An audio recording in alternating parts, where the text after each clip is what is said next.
Hello and welcome back to another episode of Soccer Supernova with me, Amy Canavan, a State of Mind's dedicated football chat show. And today I'm absolutely delighted to be joined, and a little bit of a special, by SEMRA HUNTER, who is the face of LaLiga TV. We're actually coming to you after we've just watched Spain, I would say thrash. If you looked at the score, you'd say thrash, but perhaps be a little bit shocked by Croatia.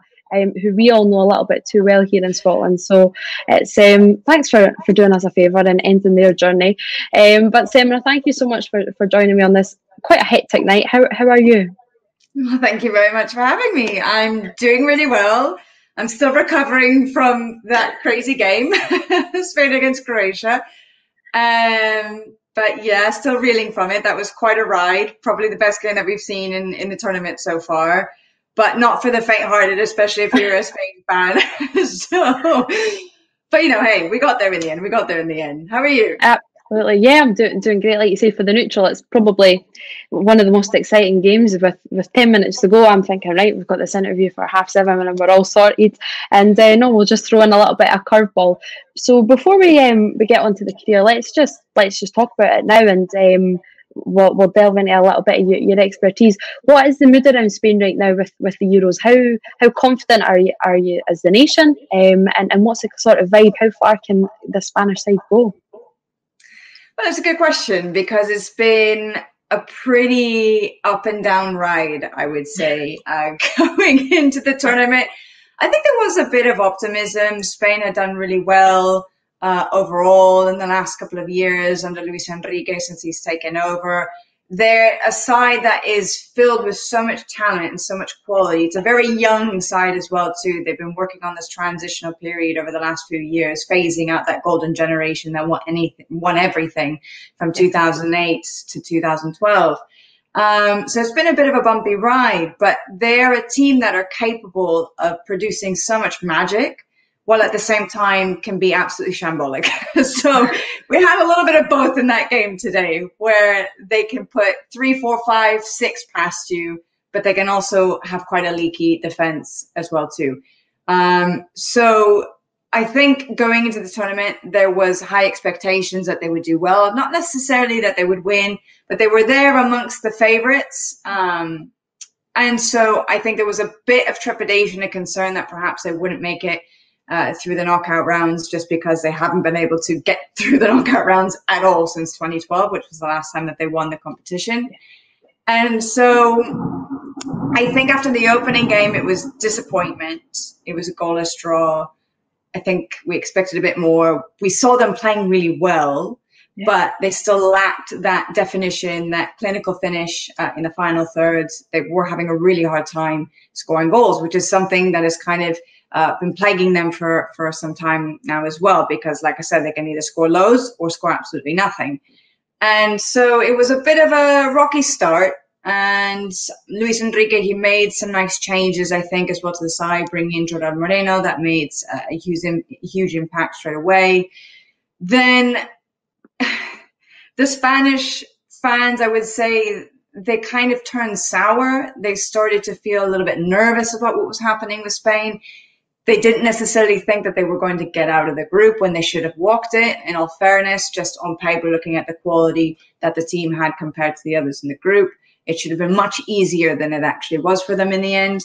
So by the third game, by Slovakia, I think fans were pretty much on edge in Spain, to be quite honest with you. You thought there's actually a real chance that they could get out right here and now again. And it would be just another sucker punch to the gut. But they turned up.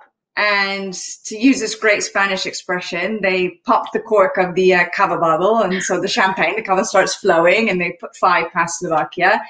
And so I think that started to give fans a sense of hope and real spirit again, that, you know what, maybe we can actually progress. We can actually go quite far. And coming up against Croatia, I think there was more positivity, more optimism. Fans had initially really turned against Morata. He was receiving a lot of criticism, a lot of abuse, because he just wasn't converting enough chances. But when you look at the numbers, they're actually not that bad. And he's scoring, I think, like 1 every 2 games, really. But even still, he receives a lot of the brunt of the criticism. And so finally, that's also shifted as well too. Now people are starting to be a lot more supportive of him, which is something that he really needs, both inside and outside of the team. So now it'll be interesting to see what the reaction is after that game against Croatia. I think overall there's a lot of happiness and joy that finally they were able to advance, and that they are starting to score a lot of goals again. So this is the first time ever a nation has scored 5+ goals twice in a row, back to back. So that's quite a feat. But they definitely need to tighten things up, because they're probably going to be facing France next, depending on what happens in the game, in the next couple of hours. But that'll be really interesting. That'll be really interesting. So I think people will be kind of feeling back to nervousness against the reigning world champions. Absolutely, and quite the favourite. So you mentioned it there, and there is that little bit of naivety really at the back with Spain, and it comes with losing all traces really to that golden generation. What was the reception like at the omission of Sergio Ramos? It's obviously he was carrying a little bit of an injury, I think we were all sort of told, but there was still almost like widely expected that he would still at least be involved in the setup, wasn't it? Yes and no. It's true from a strictly football point of view. Perhaps it made sense that he wasn't called up, because he only played, I think, maybe 5 games in the entire calendar year since the start of January. He has been injured quite a lot, sidelined for pretty much the entire season. This is the first time he's ever been so hard hit, so affected by so many different injuries. So I think from that point of view, it kind of made sense. He wasn't really match fit. He wasn't quite at full tilt, ready to go. He'd only played a few minutes for Real Madrid again, and he'd been out for a couple of months. And when he did play, he didn't look sharp. He didn't look like he was at his best. So when it comes to the other arguments about the experience, the leadership qualities that he brings, and the other aspects that he brings to the team beyond just on the pitch, I think that's what a lot of people were thinking, well, they should have just brought him anyway, because there was room. He could have called up 26 players. Luis Enrique, he decided to bring only 24. He had his reasons for that. But the thing is, Luis Enrique is a very alpha male type. He likes to really demonstrate that he's the one in charge. And I think that perhaps with Sergio Ramos not playing as much as he would have liked to, because I'm not guaranteed that he would have started if he had come, only because of fitness, that perhaps he would have had him, in his ear the whole time complaining and saying, get me out there, get me out there. Maybe they would have had some issues. They both have really big personalities, really big characters. They're both leaders. So perhaps that's one of the reasons why he decided not to bring him up or to call him up, was because he just didn't want to necessarily deal with him on that kind of level if he weren't to be playing. But at the same time, you have to look at his choice to try and bring in younger generations and to try and really complete that transitional phase that they've been going through for so much time now. And there were other centre-backs that were doing really well for club level, and they were match fit. And so I think perhaps that's maybe why he decided to go with it. It doesn't necessarily mean that this is the end of Sergio Ramos with Spain. The World Cup is next year. If he's fit and firing, I imagine he will take him along with him. But, we'll see what happens. There's still about 1.5 years to go, a little bit less than that. But I think people were actually more upset about the omission of Iago Aspas than they were about Sergio Ramos in Spain, to be honest with you. I think people kind of understood why he wasn't called, but Iago Aspas really was a big head scratcher. No one really understood that because of the performance levels that he had. He really probably should have been taken, to be quite honest with you. Has any light really been shone on that? Because again, that was another one over here that is, again, it's another name that we all know, obviously, from he spelled down at Liverpool, but everybody knew that the season that he's had, and it is here it's not been understood why, but is there any sort of realisation over in Spain why there was this omission? No, to be quite frank with you, I think nobody's really found out the reason why, which leads you to suspect that perhaps there is something personal there, because if it's not for football reasons, then what else is the reason? Obviously, nothing has been confirmed, nothing has been said or reported or anything like that. But it does kind of beg the question as to why he decided to leave him out. Perhaps he saw something in other players that he called up that he thought was better suited to the way that he wanted to play, to the strategy, to the approach, the system. Maybe that's what he was looking at, and he's looking at things that the rest of us just aren't quite seeing, because we're only focusing on the goals and the assists and everything else that he provides as well to the team.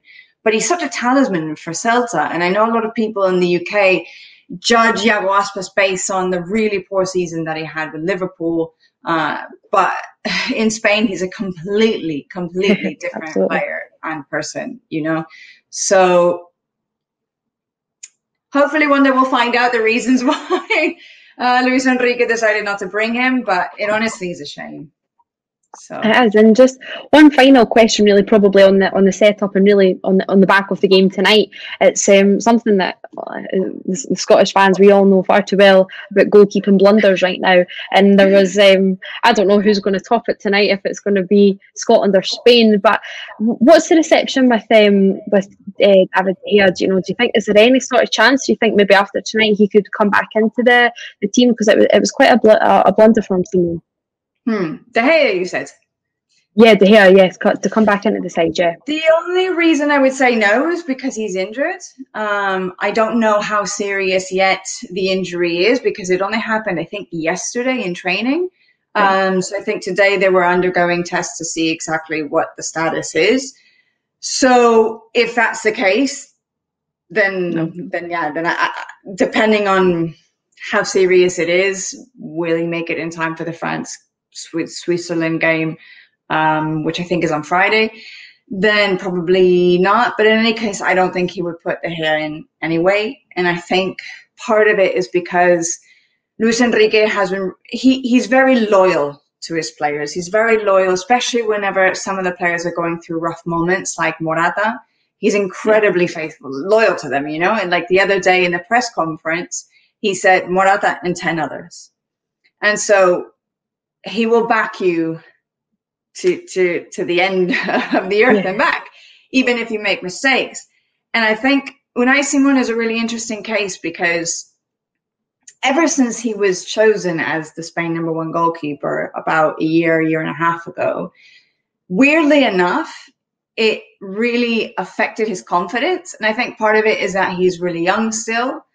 And maybe they promoted him a little bit too soon to kind of handle that pressure, to handle the weight of that position, because it is a position that they've had a really difficult time filling ever since Iker Casillas decided to retire from the national team. And so it led him to having a pretty wobbly season with Athletic Club, to be quite honest with you. The last campaign, he was the goalkeeper in the division that made the most mistakes, that had the most costly, that led to the most costly. Yeah, exactly. So 9 times he basically had own goals more than anybody else.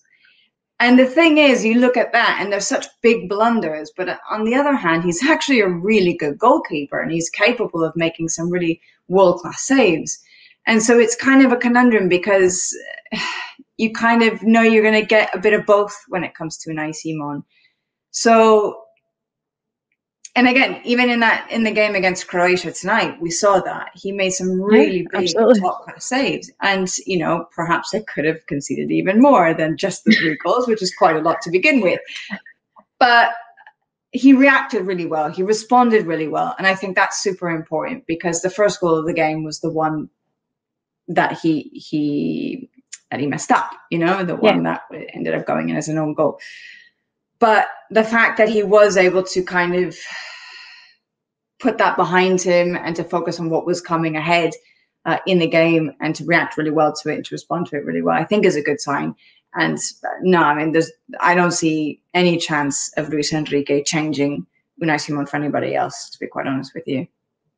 Like you say, it's all about that little bit of consistency and a little bit of confidence, and it's going to be tough for anyone, not just following in the footsteps of Casillas, but it's like you say, it's the end of that golden generation, which was Spain was just everything when I was growing up. You know, it was just, they won it all. That was my introduction to football, to world football, to European football on the international stage. So let's talk about that. When you were growing up in the States, what was your sort of, you know, recognition and relationship with competition football, international stage, you know, the Euros, the World Cup. What was that introduction like for you? So the earliest World Cup that I can remember watching was 1998. And I was still quite young. Because the US was not exactly a soccer culture at the time, it wasn't exactly very accessible either, to be quite honest with you. I mean, I grew up watching the Premier League because it was the only league really available to us at the time. Now it's a completely different story. But actually, I remember watching the World Cup, the 98 World Cup. I was in Turkey. I was visiting family. And so I was able to have access to all of the games. And it was spectacular. It was amazing. And I just remember completely falling in love with so many of the different national teams as well, too, like Croatia, Brazil, Italy, France. I mean, it was an amazing, amazing tournament. I think it's one of the best World Cups that there's ever been. So I would say that was my foray into international level football, because the Euros I didn't really even know about until I moved to Europe. Only because it was just not one of those things that was really talked about or really shown at all, because nobody had the rights to the Euros when I was growing up.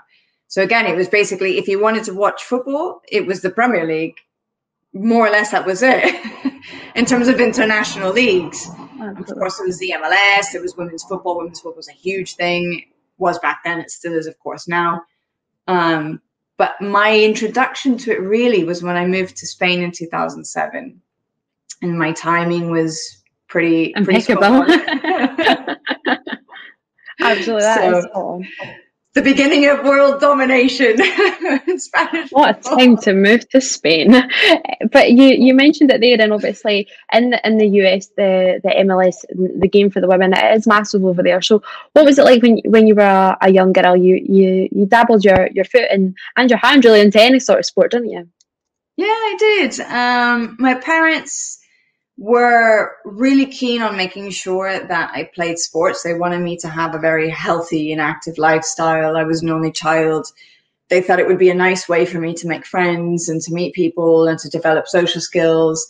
And so my dad was a really big athlete. I mean, nothing serious or professional or anything like that. He just really loved to play sports, and he was really active, and he loved to watch sports as well too. And so when I was maybe 3, I mean, he started getting me on a pair of skis. He took me out to kick the ball about. And I mean, I started playing sports at a really young age. And so, I did just about everything, really.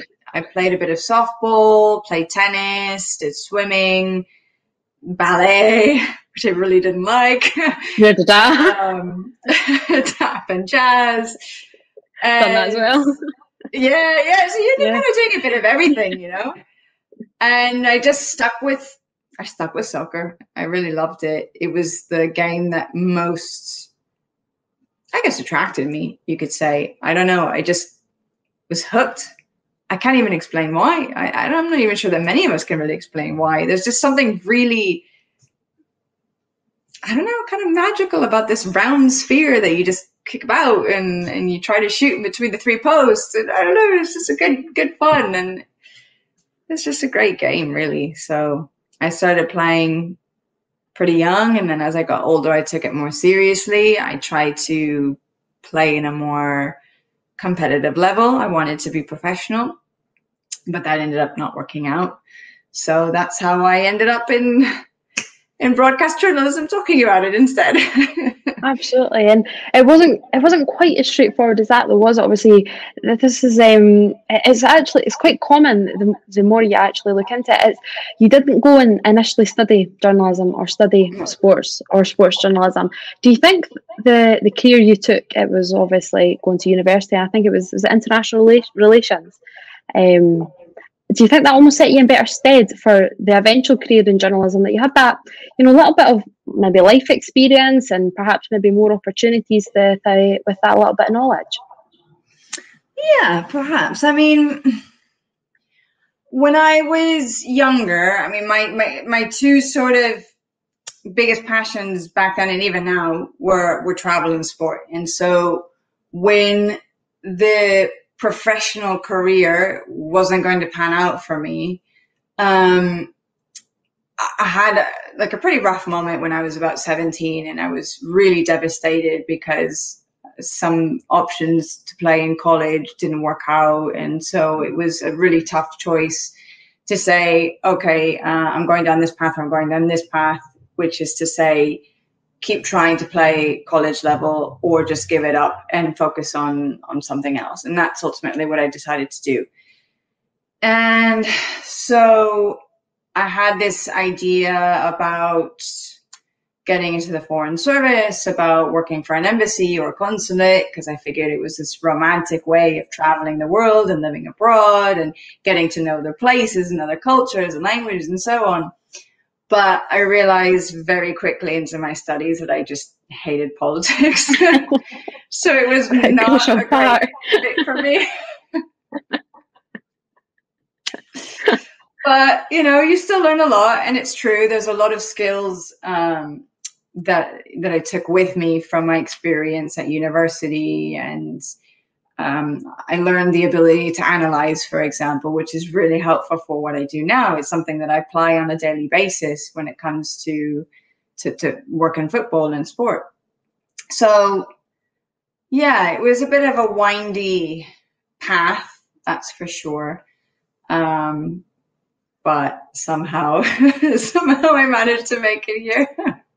Absolutely, and you made that really the first big move, big job, big transfer, whatever you want to call it, was Al Jazeera, and obviously that's a massive worldwide leading, you know, organisation. How did that sort of all come around? That's getting thrown in at the deep end. Yeah, it pretty much was, actually. That's a really great way to explain it, because I was in my master's program at the time. So because I didn't have an undergraduate in journalism, I felt like I was a bit behind the curve and I needed to play catch up. So for a couple of years that I was in Spain after I graduated from college or from uni, I was sort of a bit lost. I didn't really know what I wanted to do, because both of my sort of paths that I had laid out for me and during my teenage years didn't work. So I had to find something else. So long story short, the idea of getting into broadcast journalism popped up, and I thought it was a great idea. It was perfect. So I looked for a master's course. I applied, got accepted, moved to Madrid. And during my time there, we went on a tour of a local production company, one of the biggest production companies in Spain, for television. And so after the tour, I just kind of stuck around and spoke to one of the bosses, explained who I was, what I was doing, how I wanted to stay in Spain, and basically asked if they had any opportunities for me to get involved. And so I said, you know, just send along your CV. Not that I had anything of interest at that point in time, to be honest with you. And 2 weeks later, I got an email saying, hey, why don't you come do an internship for Al Jazeera Sport? Oh my God, yeah, I can't believe it. So really, it was almost in a way simple, just by asking if there was availability to do anything. And so straight away, hit the ground running. I was the only bilingual person in the office. So they gave me a lot of opportunities really, really quickly, which was great for me because, like I said before, I was like 25, and in my mind, I was so far behind everybody else. I was trying to just develop as fast as I possibly could to try and catch up, even though it's kind of a silly concept. Now looking back, but at the time, you know, you're ambitious, you're young, you're hungry, you want to progress as quickly as you can. And honestly, it was a great experience, a really great experience for me. You touch upon it there, and you say maybe, obviously you're joking that the CV maybe wasn't the most impressive, but then it just proves so how important it really is to have that, you know, second language or third language or fourth language, because it can open so many doors. It definitely can.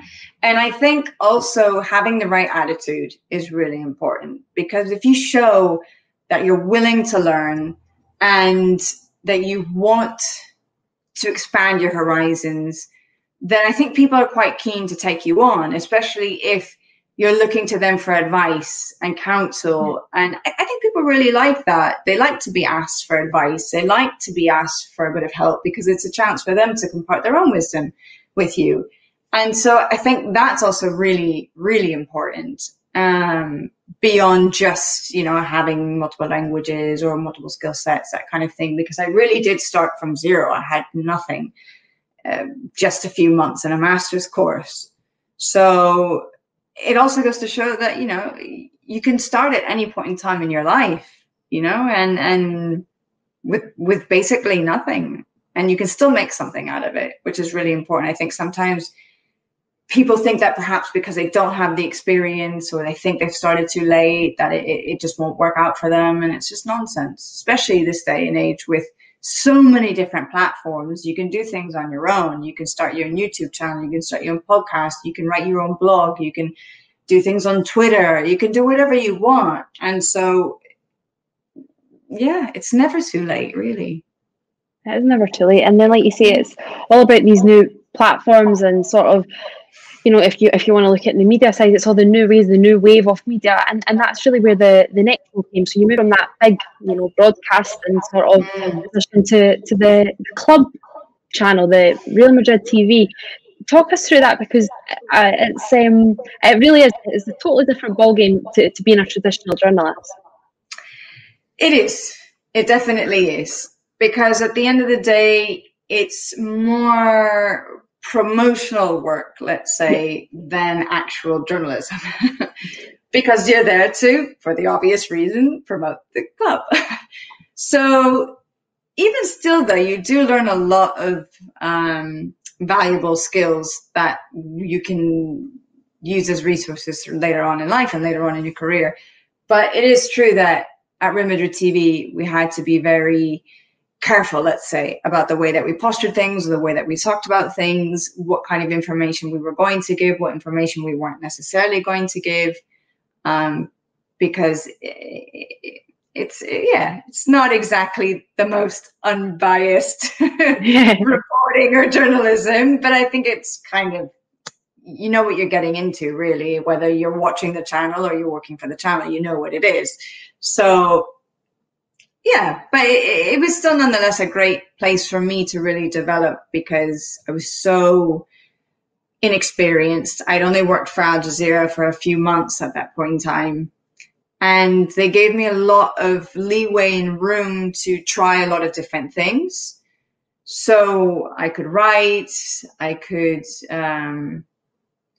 learned how to write properly for television, or how to produce, or how to report, to present, to do all of the things in different languages. It helped me to be really, really versatile. And I think that's sort of the beauty of working at a club channel, because I suspect in a lot of different club channels, you probably find something similar, to be honest with you, because it's a small team and there's lots to do. It's a 24/7 thing. There's lots of content that needs to be pushed out. And so it's a great place to kind of get your training wheels taken off, let's say.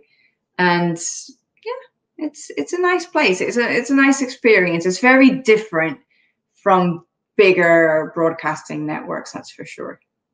Absolutely, because how do you find, you know, that sort of, it's that happy medium, really? You can't just plaster, you know, Vamos Madrid everywhere, but you have to be able to appease the fans, because at the end of the day, it's a very small target area you're really focusing in on. Yeah, I mean, for sure. You have to think that, I mean, at the end of the day, no matter what you're doing, whether you're reporting, you're writing, you're presenting, you need to know who your audience is. You need to know who you're talking to. And so I think for us, it was very clear that the people who would be watching us are the diehard Real Madrid fans. So they're the types of people who are going to defend the club badge no matter what. So I think even still, we always tried to be as neutral as possible, because all of us were foreign, none of us were Spanish. So I think our associations with the club were quite different. Our sentiments about the club were different. And I think we tried to be more broadcast journalists as much as we possibly could within the scope of the channel and the way that it was run and what they would allow us to do and not do. But at the end of the day, we still tried to provide, I think, the best analysis and coverage as possible, by not just constantly praising the team for everything that they did, but also being constructively critical of the moments when they could have done better, for example. So it's a bit tricky. I mean, I won't lie to you, because you can't always necessarily say what you want to say or what you think. But it is kind of a unique challenge to find other ways of expressing yourself and communicating in a way that is perhaps different to how you would normally do things or handle things or say things. So, yeah. How was the the environment and the relationship you had with the players and the staff at that time? How close can you really get to them? There certainly is a barrier put up. Even though we were the club channel and we did have some level of access to them, we often were, in a way, how can I put this? Usually those that had the rights to broadcast the games were the ones that would have the most access. Right, okay. And because we didn't actually, ironically, have the rights to broadcast, we were kind of last in line, let's say. But they would still usually give us, at least in the home games, not necessarily for the away games, because it was something a bit out of their control, but for the home games, because we worked hand in hand with the communications department, they would give us somebody to talk to, at least one player per game. And so the Spanish service would have more than us, for obvious reasons, that more people spoke Spanish. And then the English international service, we would get Gareth Bale a lot, or Luka Modric a lot, for example, or Toni Kroos, who wasn't always the happiest to talk after a game, to be honest with you, but he would still do it. He was nice enough to do it. But at least the good news was that because you were there week in, week out, and you go to the training grounds and you be at the games, the players do get to know you to a certain degree. I mean, they know who you are, they perhaps know your name, they know where you work, they know you're part of the club. So you can establish a bit of trust and rapport with them. So as whenever you do an interview, they know that you're not going to be asking them inane questions or irritating questions or something that might upset them. They know it's always going to be within a certain kind of parameter, whereas it's not like we're protecting them, if that makes sense, but we're not out to get them, where a lot of Spanish media perhaps are kind of well known for doing that at times. So that really helped to establish some kind of relationship or connection with the players and with the managers. The managers were great. I was there when Carlo Ancelotti was there, as well as Rafa Benitez, and both of them were fantastic. Anytime we ever needed anything, they were very, very generous and kind with their time. They were very happy to talk to us, give us whatever we needed. And the atmosphere was brilliant, to be quite honest with you. The timing was perfect because in Carlo Ancelotti's first season, first full year, let's say 2014, they won 4 trophies. So it was an amazing time to be there because it was just celebration. Makes it a lot easier. Celebration, and they were riding this wave of ecstasy, and they were playing really well. And this was right after Jose Mourinho left the club, and he left it in a bit of a state of turmoil. Ancelotti comes in, it was just calm. It was just peace and tranquility, and everybody seemed to get along. And it was a very nice energy, a very nice vibe at the time that I was there, thankfully. So I can say it was a really positive experience in that sense. Absolutely. And you kind of touched on it, and it leads into the next sort of question. And it's surrounding Gareth Bale, who of course is of massive interest right now as well. He's sort of always in the headlines for whatever reason. But as the club channel, did you almost feel, like you say, it's the English angle as well, but the need to perhaps protect them and promote them in a better light, because he came under some amount of flack from the Spanish media, and I think it's fair to say that he was perhaps a little bit the scapegoat in times that it wasn't going well for Madrid. And there's no way that we're saying that Gareth Bale, he was, you know, he wasn't to blame for a bit himself, but it wasn't always his fault as much as what the media perhaps portrayed. I completely agree with you. I think part of, he was just almost like collateral damage in a much bigger, let's say, situation, for lack of a better word. Sometimes the Madrid press have a very good relationship with Real Madrid and the board and the people running the show. Sometimes they don't. And so their way of trying to send indirect messages or to indirectly try and attack the board is to do so via certain players that are protected within the club. And so, yes, there were times when Gareth Bale perhaps warranted the criticism that he was receiving because he wasn't delivering as much as he should have, especially for the heavy price tag, the big price tag that they placed on him and how much money they spent on him and the quality. There was a sense that perhaps he was underwhelming when he was so capable of producing so much more. I mean, he was an incredibly naturally gifted player at the time. Not to say that he isn't now, but obviously he was much younger back then. I think he was 24 or something when he came to the club. But it's definitely true that sometimes they overdid it. And I think it was a way of trying to indirectly, I don't like the word attack, but to kind of go after Real Madrid's directors or board or whatever, you know. And so I think it wasn't necessarily fair because he was really affected by it, I think. I think he really did feel like a scapegoat at times, and kind of it led him to closing himself off, I think, a lot to the Spanish, not just the Spanish media, but perhaps the Spanish way of life, the Spanish culture.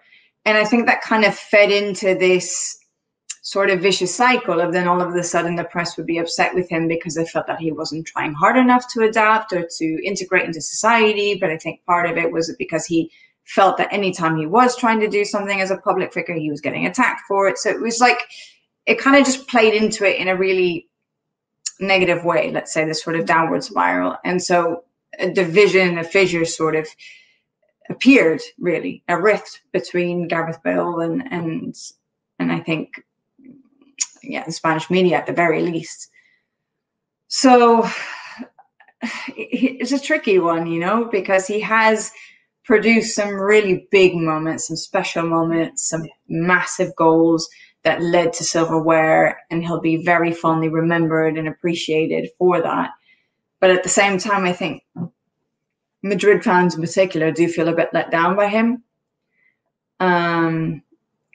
I don't suspect that he's staying at the club next season. He only went to Tottenham for a year loan deal, but it's still yet to be seen as to what his plan is for the future. At least in the short term, he does have to come back to Madrid apparently to train with the team, and so they figure out what his next move is, unless it's already been sorted out. Just haven't heard about it yet. But it was kind of a sad way for him to leave the club on such bad terms with Zidane, on such bad terms, I think, as well too, with a lot of the press and some of the fan base, because he was a lot more, he had a much bigger impact than the likes of David Beckham or Jonathan Woodgate or some of the other British players that went to play for Real Madrid, or Steve McManaman, for example, as well too. So yeah, it's a very sort of bittersweet tale of Gareth Bale at Real Madrid. Do you effectively think that his time in Spain, perhaps as a whole, is over? I suspect so, yeah. I think so. I think he emotionally moved on. in some ways, I hope I'm wrong, because he had a really good relationship with Carlo Ancelotti, and I think he was the manager that by far got the best out of him. So there is part of me that hopes that the Italian will be able to convince Gareth Bale to come back and to give it another go with Real Madrid. And I quite honestly think it could help him maybe be a star if he wanted to again. I think he still has it in him, even though he was quite injured a lot this last season in the Premier League. But whenever he did play, I mean, he was very effective and he scored a lot of goals for Tottenham. Okay. So I don't know. I just do feel that perhaps emotionally he has kind of moved on from life in Spain. I feel like perhaps he has put it behind him, and I think maybe he would like to be closer to home. He's very rooted in Wales. There's no question about that. I think he's also very rooted just to life in the UK in general. And so he's getting to the tail end of his career.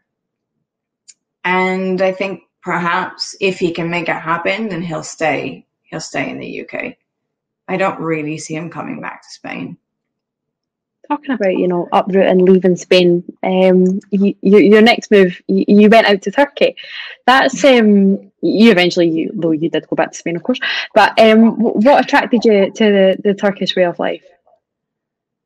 So multiple things, really. My grandfather is Turkish, so I started traveling there when I was about 1.5 years old, and as a family we used to go every year, once a year.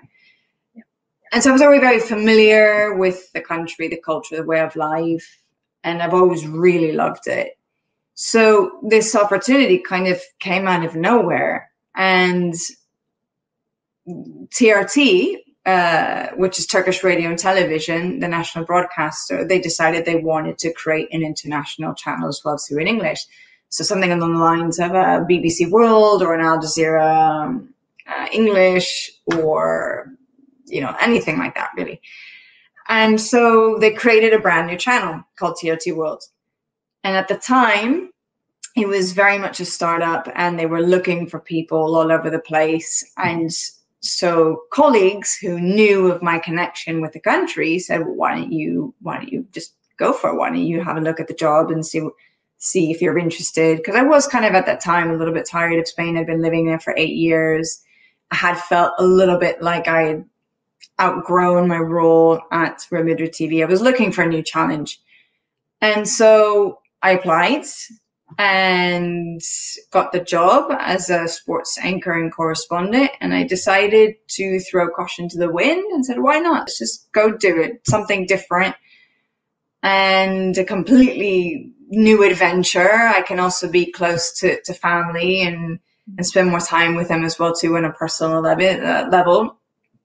So it just seemed like a nice move for a various set of reasons, really. What was the you're leaving one intense football culture to really move to another, but it really is a cauldron in Turkey when it comes to football, particularly Istanbul. But it is fiercely intense. It is very, very intense. It's very passionate. Turks are very passionate people. Yeah. And that very much sort of spills over into everyday life. And football is very much a pillar of life and society over there. And so I've never really experienced just the level of, I guess, emotion and passion and energy that they put into supporting a team. I've never experienced anything like that anywhere. I remember going to a game at Beşiktaş, and it was the game that I think they'd already won the league at that point in time, or if they'd won the game that day, then they would have been champions. But in any case, the streets going into the stadium were just completely filled with people wearing the black and white stripes and smoke, so much smoke. I mean, I couldn't see like my hand out in front of me because everybody was just running around with fireworks and I can't even think of the names of these things, but like sparklers and just crazy things. And they're all singing and chanting, and they're rocking around on top of cars and in the midst of all the madness, and it's complete chaos. I mean, people are just running up and down different directions. And there's like a little kiosk of a guy selling corn, selling oysters. It's just like really surreal and really weird. This looks kind of doesn't belong here, but at the same time, it's just very Turkish to have a guy on the street in a kiosk selling these kinds of things. But it was just insane. It was insane. And this was like 2 hours before the game even started. And it didn't matter what direction you came from. I mean, it was just thousands and thousands and thousands of people. And just the energy that you get from being around that too, it just courses through your veins. It's next level. It's next level, that's for sure. What brought you to leave that environment? Because it's not easy to, you know, like you say, that's passion, and it's infectious. Yeah, it is. It is really infectious, and I think it kind of sweeps you up in it, doesn't it? Yeah. And it's fun. It's fun to see people so happy, so joyous, with a reason to celebrate. And yeah, I don't know, it really is such a nice thing. And I think that's the unique thing about football, because it really is the one sport that can create this kind of environment, that can create this kind of atmosphere. I don't know if many other sports can do it. It's certainly not on this level, you know, not on this scale. So yeah, it's pretty special. Special, definitely. Like you say, it's all about unity, really, isn't it? And it is a sport that unifies people. And I assume that's really maybe why then it was so lucrative, the deal to come back to Spain and be at the helm of the LaLiga TV, because that is, you know, it's not just Real Madrid TV, it's unifying the whole league, the whole division, and really, you know, getting behind that as a whole. Yeah, definitely. And you know, it's interesting because when I first moved to Spain, I had kind of wondered why there wasn't really a channel that existed for La Liga because I think Premier League productions already existed at that point in time. And in any case, England and the Premier League are light years ahead of what's happening over here in Spain and in other countries in Europe when it comes to football. So there was only Barca TV and Real Madrid TV at the time. I don't think there were really any other club channels. And so I used to joke that I would go into La Liga's headquarters one day and say, why don't we put together this channel, and we can do it about all of the leagues, all of the teams in the league, and we could do it kind of similar to like Premier League productions. It'd be such a great concept. We've got to get this out there. But I was really fortunate because I was in Turkey at the time, and I was already planning on a move back to Spain anyway, because my now husband is from Barcelona and we'd been doing long distance for years. And a couple of weeks before I moved back, I got an email just saying, oh, this new channel is starting up and we heard about you and we would love to speak to you about it, see if you're interested. And I mean, the stars just aligned for me. It was perfect. It was like a dream come true. And I said, absolutely. And actually, let's meet for coffee in a couple of weeks. I'm going to be there, you know? And it just worked out really well. So as soon as I came back, within a few months, they got the channel up and running. And that was it, really. So it's been 3.5 years now, I think. The time has gone by really fast. And yeah, little by little, we're growing every season. We're getting a bit bigger, a little bit better. And it's been a really nice experience. As you say, though, so there wasn't that coverage of La Liga or European football really, other than the Premier League for you when you were growing up. So what is it like to be a part of, you know, like is that next movement, that new movement, and filling that void that you really had yourself when you were younger? Yeah, it's kind of, I don't know, it's strange sometimes, because I think of the journey overall that I've had and sort of the random stops along the way and how I ended up here. And, you know, when I moved here in 2007, I never would have imagined working for a channel and being one of the faces for the channel internationally, and trying to sell the brand and trying to help the brand grow all over the world. It's kind of mind-blowing, to be honest with you. I just never in my wildest dreams imagined that something like this would actually ever happen. But it does give me a source of pride, definitely, because it's nice to see how in the US in particular, the sport itself is growing a lot. And I think also to see how the leagues, not just in Europe, but I mean, the Mexican league is massive in the US, and I think Latin America, not various leagues across Latin America as well, are really, really big and growing all the time. So it's nice to be part of that in a way, and to sort of just see how fans and people back home are falling in love with the sport. And it's almost like they've been let in on a little secret, you know, that they didn't know about for such a long time, because it was always the NFL or baseball or hockey or whatever. And it's like, welcome, you know, welcome to where the real fun is. Exactly. Welcome to the real sport, the beautiful game, you know? The beautiful game, exactly.